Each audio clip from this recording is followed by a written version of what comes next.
These lessons could change your future. Just one small click. Subscribe and grow with us. You're watching, learning, feeling. Will you stay with us? Just one click to subscribe means everything. What if the real forces shaping wars, peace, borders, and power aren't leaders, ideologies, or economies, but rivers, mountains, and deserts? In Prisoners of Geography, journalist and geopolitical analyst Tim Marshall argues that geography is destiny, that no matter how advanced technology becomes or how powerful nations grow, they remain deeply bound by their physical environments.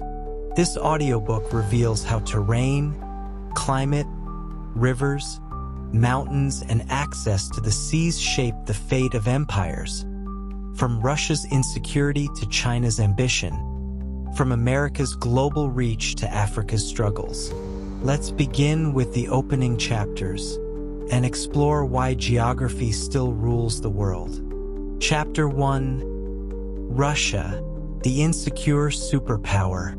Russia is the largest country on Earth, spanning 11 time zones and stretching from Eastern Europe to the Pacific. But despite its size, it is geographically vulnerable. Russia's problem is not that it is too big, but that it is too flat. Russia has few natural barriers to invasion from the West. The vast European plain is wide open, allowing history's greatest armies to roll eastward. Napoleon came through. Hitler came through. To prevent future invasions, Russian strategy has always been about buffer zones. This is why Russia controls or influences Belarus and Ukraine, exerts power in the Caucasus, Georgia, Armenia, pressures the Baltic states and Eastern Europe. After the Cold War, NATO expanded eastward, bringing former Soviet allies like Poland and the Baltic states into the Western orbit. Russia views this as a direct threat.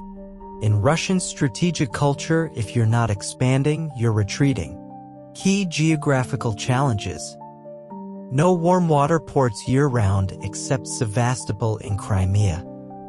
Vulnerability in the Far East, sparsely populated regions near China. Long borders to defend from Ukraine to Central Asia to the Arctic. Crimea is central.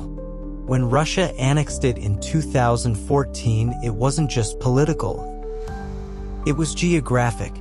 Sevastopol is Russia's only major naval base that functions year-round. Russia's foreign policy is thus deeply rooted in defensive expansionism, gaining land to prevent future invasions. Chapter 2: China, walls, rivers, and restraint. China is surrounded by geographical challenges that have shaped its worldview for thousands of years. China is a prisoner of its geography in all directions.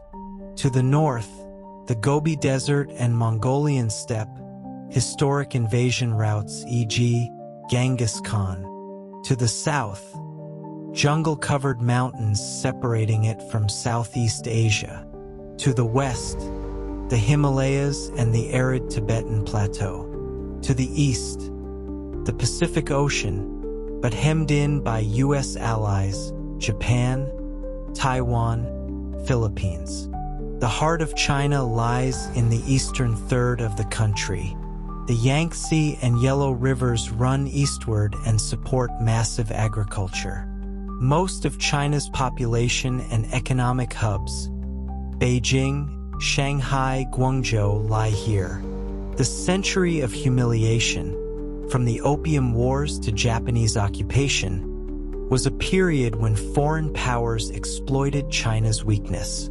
Since then, China's strategy has been 1. Internal unity and stability, avoid uprisings and separatism.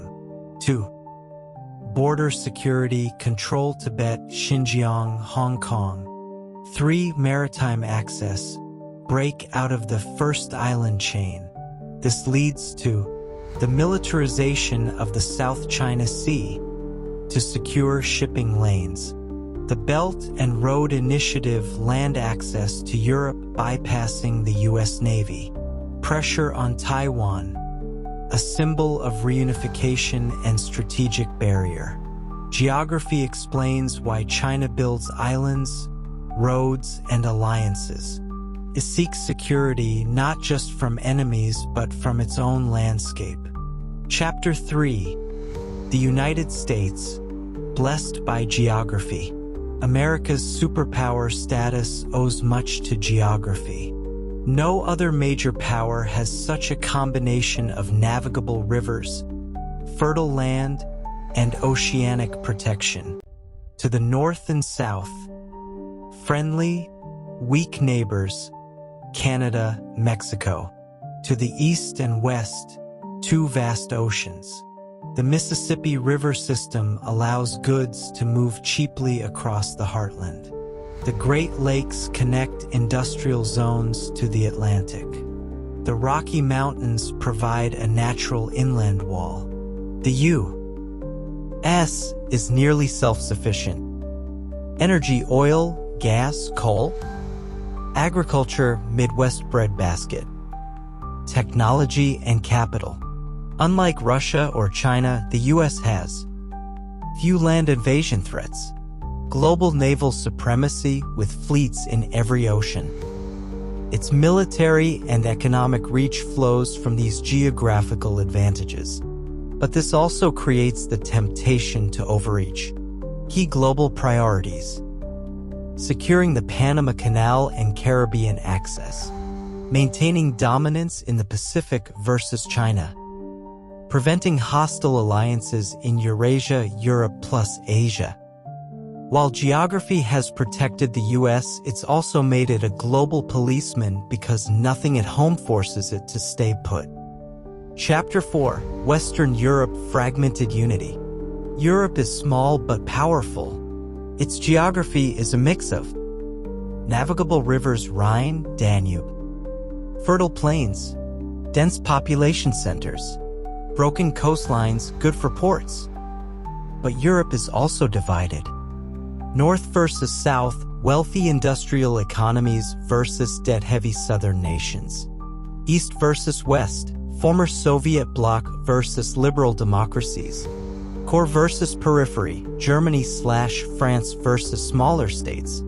The European Union was designed to bind the continent through trade, rules, and shared governance. But geography still pulls it apart. Britain is an island psychologically and physically separate. Germany is landlocked and fears encirclement. France seeks autonomy and grandeur. Eastern Europe looks westward for protection. Europe is a continent of old borders and older memories.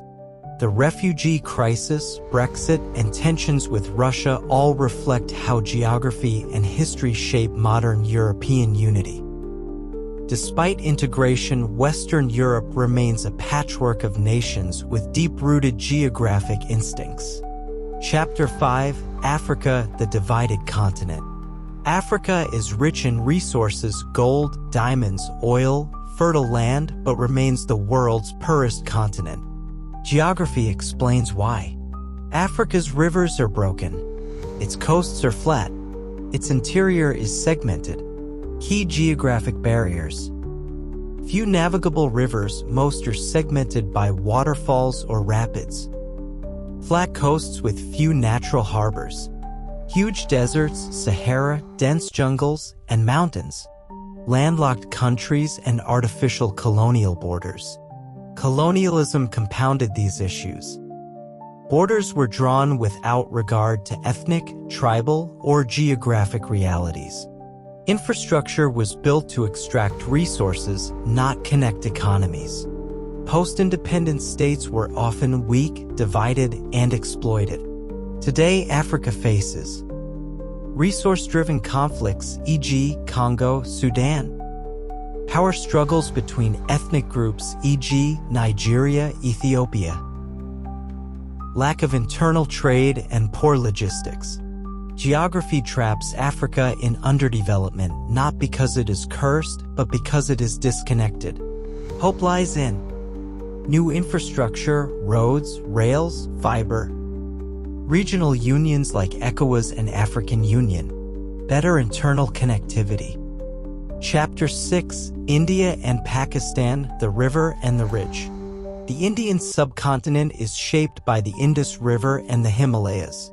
India is a vast, fertile landmass bounded by the Himalayas to the north, natural barrier to China. The Indian Ocean to the south, historical maritime influence. Pakistan is built around the Indus River, which flows from Indian-controlled Kashmir. This creates the core conflict.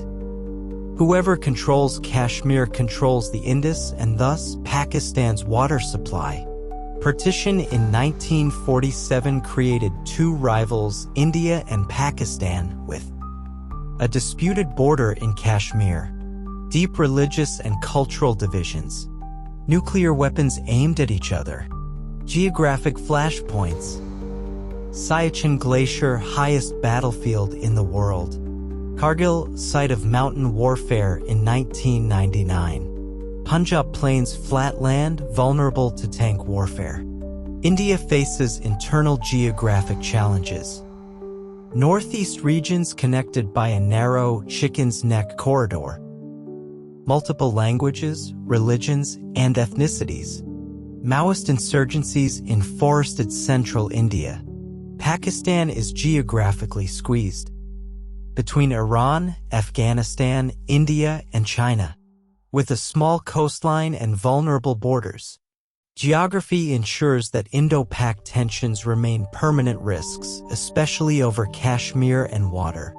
In the second half of this audiobook, we'll explore the divided Korean peninsula and island Japan, Latin America's mountain and jungle divides, the strategic future of the Arctic, and Tim Marshall's final insights on the limits and power of geography in shaping global destiny. Stay tuned for part 2. Can a mountain split an economy? Can an ocean blockade a dream? In this second and final part of Prisoners of Geography, we continue exploring how the physical landscape, rivers, ridges, oceans, and ice shapes power and limits the ambitions of even the most advanced nations.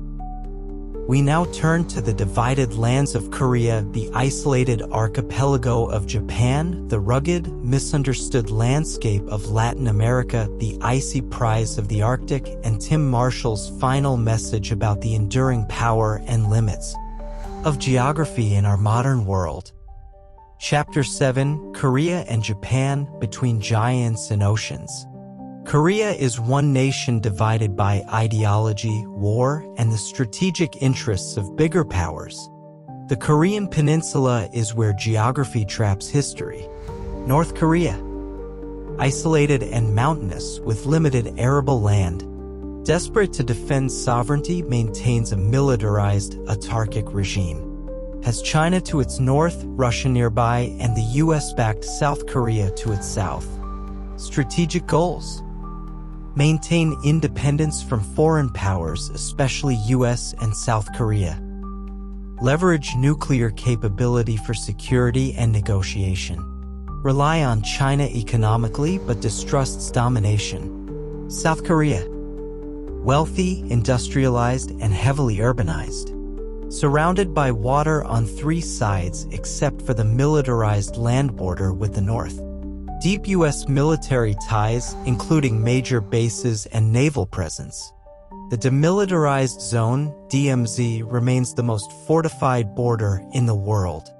Geography forces the U.S., China, Japan, and Russia into constant proximity, a recipe for both balance and tension. Japan, an island nation with few natural resources. Mountains dominate the interior, forcing most population into coastal zones. Lacks oil and gas, but has one of the world's most advanced economies. Japan's geography makes it dependent on the seas and nervous about its neighbors. Key vulnerabilities: energy imports pass through critical choke points like the Strait of Malacca. Threats from North Korea's missile tests. Historical tensions with China over the Senkaku/Jiaoyu Islands. Japan balances its pacifist post-World War II constitution with a powerful navy and close U.S. alliance. Its strategy is survival through trade dominance, maritime security, technological innovation. Japan has no borders, but it has no allies in its neighborhood either. Chapter 8: Latin America, land of mountains, forests, and fragmentation. Despite its size and population, Latin America has not emerged as a great global power bloc. Geography offers clues why. South America is a continent shaped by impassable geography. The Andes stretch along the western spine from Venezuela to Chile, act as a barrier to east-west communication and trade. The Amazon covers much of northern Brazil and surrounding countries. Dense rainforest makes road and rail connectivity extremely difficult. River systems? Unlike Europe, South American rivers are less navigable and less interconnected. Example, the Amazon River flows west to east, isolated from interior economies. This creates fragmented national economies. Brazil's northeast, south, and Amazon regions function like separate zones. Argentina's population is concentrated in Buenos Aires, isolated from the north. Colombia is divided by mountains and suffers internal instability. Colonial legacies also matter. Spanish and Portuguese conquest created extractive institutions. Ethnic divisions, inequality, and political instability still linger. Geographically, Latin America is cut off from Asia by vast oceans. Not deeply tied into Atlantic supply chains like Europe or the US. Its one great geographic advantage? Abundant natural resources, but often with poor infrastructure to export them efficiently. Without unity or connectivity, power cannot be projected. Chapter 9: The Arctic, the Final Frontier. The Arctic is melting. Climate change is turning the Arctic from a frozen wasteland into a geopolitical prize.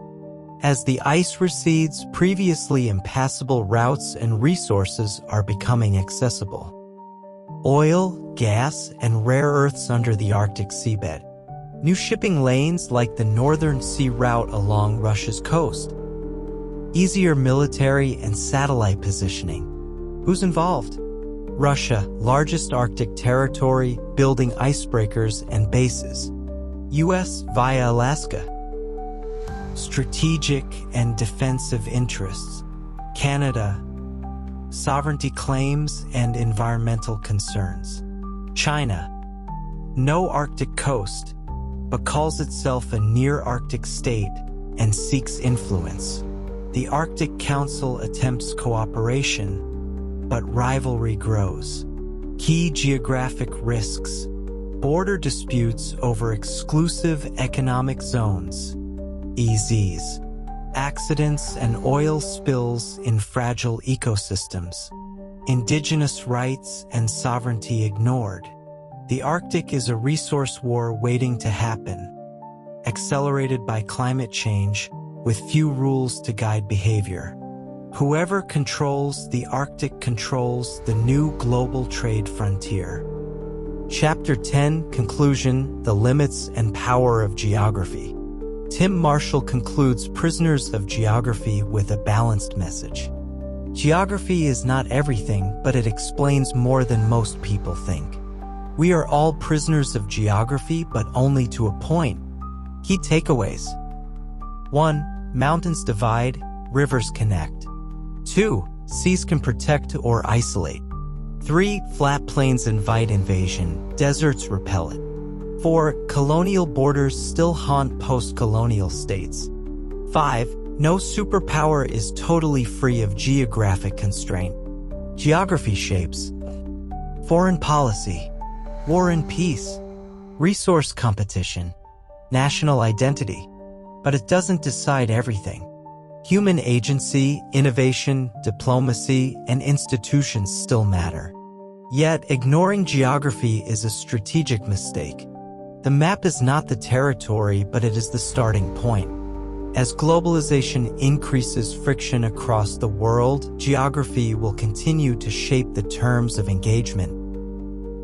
Whether through supply chains, cyber cables, trade choke points, or military corridors. Marshall's final message is clear: to understand the headlines of today and the wars of tomorrow, look first at the map. These lessons could change your future.